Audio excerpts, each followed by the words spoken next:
Olá, seja muito bem-vinda ao Papo Saúde. A boca é um dos órgãos mais expostos a infecções por ser uma região úmida e muito vascularizada.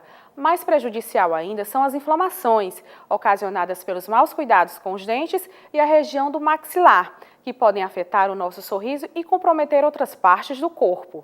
No programa de hoje você vai conhecer alguns desses problemas, como bruxismo, DTM e periodontite. Você já sentiu aquela sensação de ranger os dentes para frente e para trás por qualquer motivo? Isso pode ser sinal de bruxismo. Mas será que as pessoas sabem o que é e por que razão isso acontece? Yara, você já ouviu falar em bruxismo?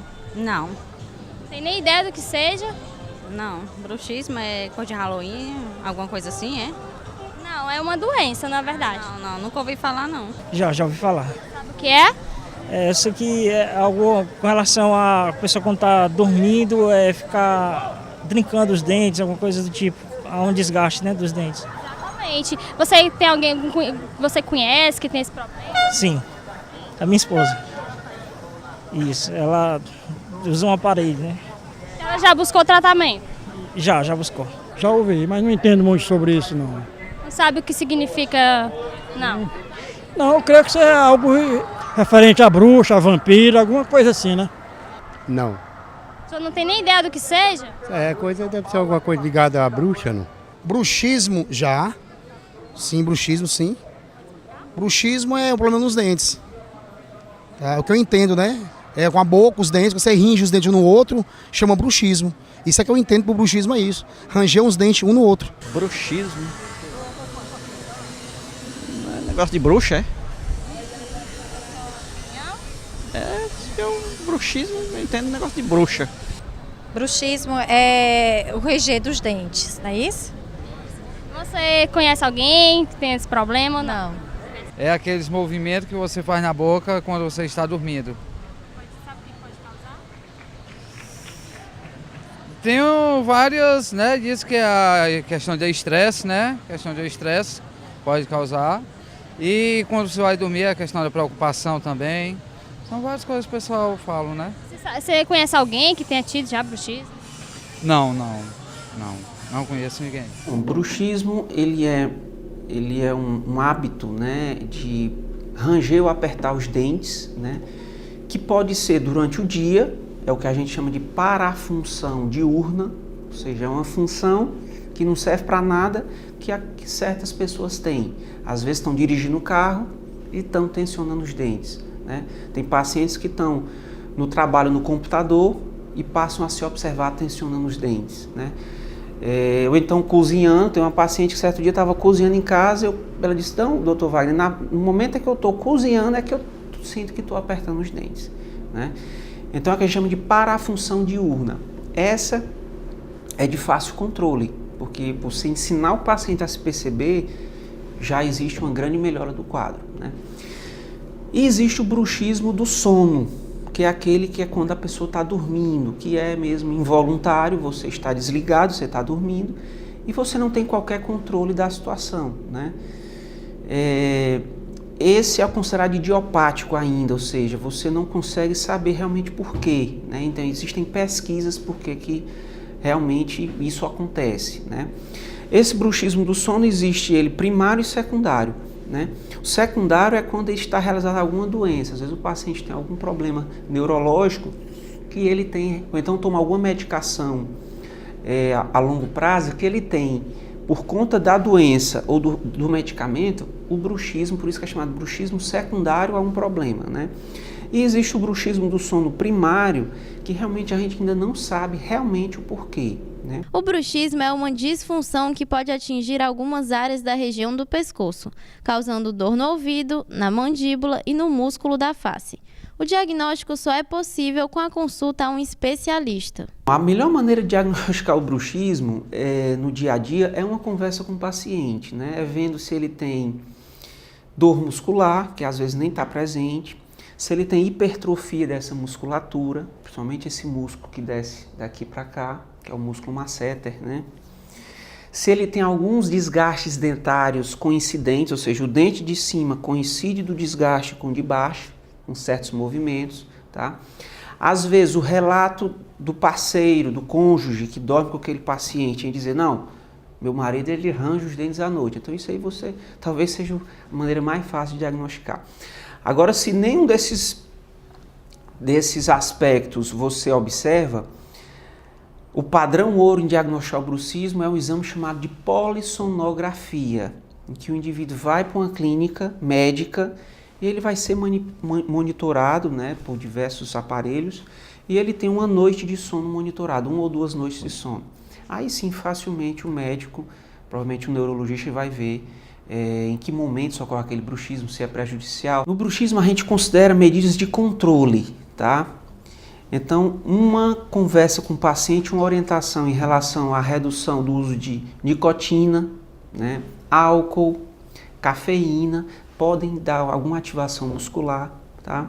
Algumas medicações podem também levar a esse apertamento dental. O paciente ele deve dormir bem durante a noite, então a gente ensina esse paciente a fazer medidas de melhora do seu sono em relação à hora de dormir, ao que se alimentar, ao controle da temperatura do quarto, a tirar a televisão, alguns estímulos visuais, para que ele tenha uma noite de sono perene, boa, né, que ele consiga descansar, né? Já que um grupo de autores acha que o bruxismo pode ser um distúrbio do sono do indivíduo. E como uma medida até terapêutica, a gente também indica o uso de placas oclusais, que são aparelhos de acrílico, preferencialmente de acrílico, não para curar o bruxismo, para proteger os dentes, tá? Existe também um mito de que a placa cura o bruxismo, mas isso é numa quantidade muito pequena de pacientes. O bruxismo é um fenômeno cada vez mais comum entre os brasileiros. Segundo a Sociedade Brasileira de Odontologia, o problema acomete mais de 30 milhões de pessoas. Felizmente, apenas 5% da população é que procura o profissional que tem conhecimento da área. Isso é muito bom, né? 95% das pessoas podem ter algum sinal e sintoma ao longo da vida, mas esse sinal e sintoma é autolimitante, ou seja, ele acaba por si só, né? A pessoa vai convivendo, ou então não atrapalha, né? E às vezes um dia vê um dentista e diz, não, eu tenho um sonzinho aqui diferente, mas aqui não lhe atrapalha, na verdade, as pessoas vão levando a vida, né? Desses 5% que realmente precisa, se o paciente procurar mais rapidamente o profissional, é interessante. Por quê? Porque o profissional vai intervir numa condição mais aguda do quadro, né? Se um paciente tem 2 ou 3 meses de problema, é muito mais fácil debelar o problema se a dor já tem 6 meses, 1 ano, 1 ano e meio de presença naquele indivíduo. O sorriso é um dos nossos principais cartões de visitas e perder os dentes pode diminuir severamente a qualidade de vida de uma pessoa e afetá-la emocionalmente. As dúvidas são decorrentes na hora de procurar os substitutos para os dentes. No mercado existem inúmeras opções de próteses e implantes. A escolha será de acordo com cada caso. A prótese dental é um tipo de artifício que é utilizado na odontologia para poder repor os dentes ausentes dos pacientes, tá? Então a prótese, ela pode ser prótese fixa, prótese imóvel, pode repor de 1 até todos os dentes da boca do paciente, devolvendo assim a função mastigatória, estética, fonética, dando uma melhor qualidade de vida aos pacientes. Segurança, conforto e bem-estar são palavras que definem a satisfação de ter o sorriso de volta. Mas será que qualquer pessoa pode fazer um implante? Quais são os riscos? É necessário um tratamento bucal? Na presença de cáries, doenças gengivais, periodontais, lesões na boca, o paciente tiver qualquer probleminha nesse sentido, ele tem que antes tratar, gozar de saúde bucal para em seguida poder receber a sua prótese dentária. Existem casos simples que a gente pode resolver, concluir, entregar a prótese em 1, 2 consultas, e existem casos que são as reabilitações orais mais extensas, que pode se demorar 1 ano, 2, principalmente aqueles casos que envolvem mais de uma especialidade da odontologia. O implante, ele é um parafuso de titânio, tá? Que é inserido dentro do osso do paciente para repor também as unidades dentárias ausentes. Então ele vai ser uma raiz artificial, tá? que vai albergar uma coroa, que vai albergar um dentinho, que será encaixado, parafusado nesse implante, e aí essa área vai poder retornar, mastigar e vai recuperar assim a sua função estética, dando maior qualidade de vida ao paciente que recebe o implante dental. A maioria das pessoas confundem o implante com a prótese. Os implantes dentários são projetados para ficarem permanentemente na boca, e as próteses podem ser removidas de acordo com a necessidade de seus usuários. O implante ele é só o parafuso de titânio, ele recebe também uma prótese fixa por sobre ele. Esse dentinho que eu acabei de encaixar aqui, Letícia, ele é uma prótese. É uma prótese sobre implante, tá? O implante que é único e tão somente essa raiz artificial em formato de parafuso que entra no osso. Sempre que tem um implante, o implante tem que receber uma prótese. Essa prótese pode ser fixa e pode ser móvel. Exemplificadamente, você viu aqui, nesse macromodelo, a reposição de uma unidade. Eu com o implante eu posso repor uma unidade, tá? Eu posso repor múltiplas unidades. Aqui no caso eu tenho 2 implantes, que são pilares de uma ponte fixa, certo? Aqui é uma prótese que será encaixada nesses implantes. E como eu posso repor também um caso de perda total, o paciente não tem mais nenhum dente, eu posso repor com o implante, tanto com a prótese móvel, como com a prótese fixa. Aqui no caso eu tenho 2 implantes que vão sustentar uma peça removível, tá? Que é uma sobredentadura que se encaixa nesses 2 implantes. Nesse outro exemplo eu tenho 4 implantes, ok? Que vão albergar, vão sustentar uma prótese fixa. A quantidade de implantes depende da necessidade do paciente.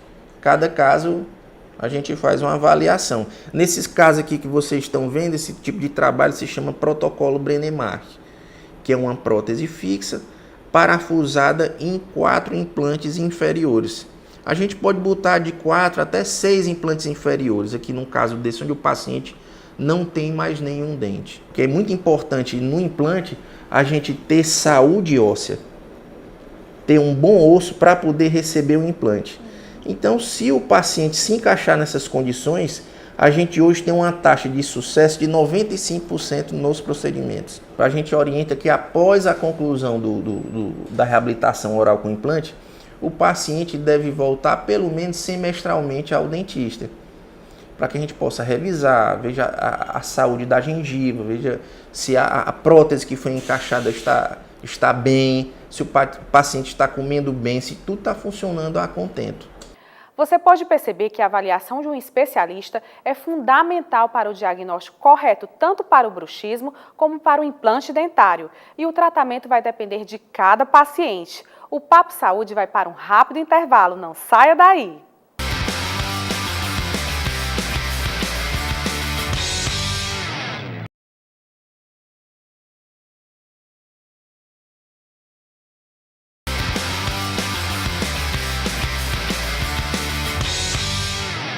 Estamos de volta. No programa de hoje estamos falando de algumas das disfunções que podem comprometer a arcada dentária.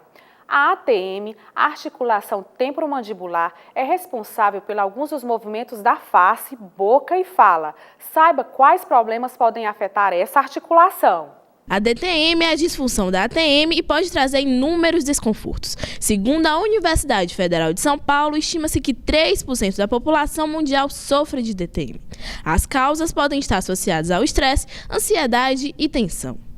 A Academia Americana de Orofacial, ela define a DTM como um conjunto de alterações nos músculos mastigatórios, nas articulações temporomandibulares, que são essas articulações à frente do ouvido, ou então uma associação de distúrbios nesses dois conjuntos de estruturas, músculos e articulações ao mesmo tempo, como é o mais comum. O diagnóstico do DTM ele é eminentemente clínico, né? O profissional ele deve fazer o quê? Uma anamnese, uma conversa. Essa conversa às vezes é longa, porque ele tem que tomar essas diversas informações do paciente. A partir dessa conversa ele faz um exame clínico minucioso, principalmente a palpação muscular, né? O profissional ele não pode diagnosticar sem palpar o paciente, sem ver esse abre e fecha da articulação, tá? Então ele tanto palpa quando ele vê essa dinâmica da articulação temporomandibular. Se houver necessidade, ele pode solicitar uma tomografia computadorizada ou uma ressonância magnética. São esses os 2 exames hoje validados para você diagnosticar um problema na ATM. Você sente dor, dificuldade na mastigação de determinados alimentos e escuta estalos ao abrir a boca? Esses são alguns dos sintomas de quem sofre com a DTM. 3 sintomas clássicos das DTMs são eles: a dor, que provavelmente é o mais importante, é o que traz o paciente à clínica, ao consultório, traz o paciente à universidade. Essa dor pode ser tanto muscular quanto articular, né? Os estalidos ou barulhos ou ruídos articulares, né? 30% da população, ao abrir a boca, tem algum barulho na articulação. São os estalidos, né? Que tem alguns diagnósticos mais prováveis de ser, né? E por último, uma deficiência na função da mandíbula, ou seja, ou o paciente abre a boca pouco, ou abre a boca muito, ou não consegue mastigar, ou não consegue até falar. A gente até costuma dizer que não existe, ou é difícil você ter puramente uma DTM. Sempre você tem uma DTM ligada a uma certa dor crônica no resto do corpo, né? Ou DTM ligado a uma depressão, a uma ansiedade, né? Ou a um paciente que tem uma carga de trabalho muito excessiva, tá? E nesses casos é necessário que esse paciente tenha uma mudança no seu dia a dia, no seu padrão de vida, né? Para que ele melhore da DTM. A conscientização do paciente acerca de seu problema é essencial. O tratamento deve ser multidisciplinar. A fisioterapia, aliada ao tratamento odontológico, traz resultados positivos. A DTM ela é bem tratada por uma equipe interdisciplinar.